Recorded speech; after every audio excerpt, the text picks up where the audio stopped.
Boo, what do you have here today? Today we have the F86-Sabre made by North America Aviation.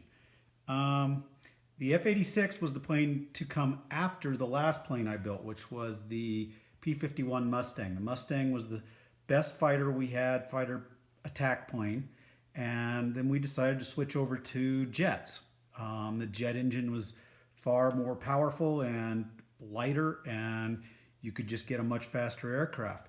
When we built this plane, by the way, this is the Navy model. We built it for the Air Force and for the Navy. It's a Navy model because it has a little tail hook that can grab the cable, and you have a heavier undercarriage here for the wheels.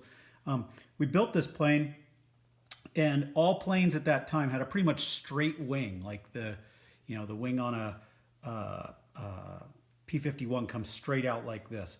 We realized that with more power, we could get a more efficient flight with less drag if we sloped the wing back. But of course, in doing that, we changed the plane's ability to fly at lower speeds. So the stall speed of this plane, and stall is a term that means when the plane no longer has lift and it just drops out of the sky. It's actually 125 miles an hour, and it's right around 100 miles an hour for the Mustang. So there was a lot of trouble for the pilots initially who were Mustang pilots to make the transition to now they were taking off, and more importantly they were landing at 20% higher speed. That was a difficult thing to do.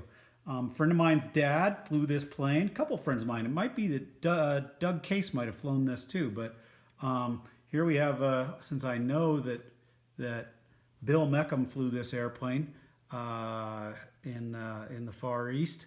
In the 50s, there's a young William Meckham, Captain William Meckham in there, and yeah, I'm pretty happy with how this came out. I'm not sure what plane I'm going to build next, but this was our first jet fighter plane. And by the way, it couldn't go faster than the speed of sound as it was normally built, but the first woman to break the sound barrier was a Canadian. She broke the sound barrier in a modified version of this airplane. But the standard speed of it was about 650 miles per hour. Anyway, first jet fighter plane, the F-86 Sabre. Good job, Boo.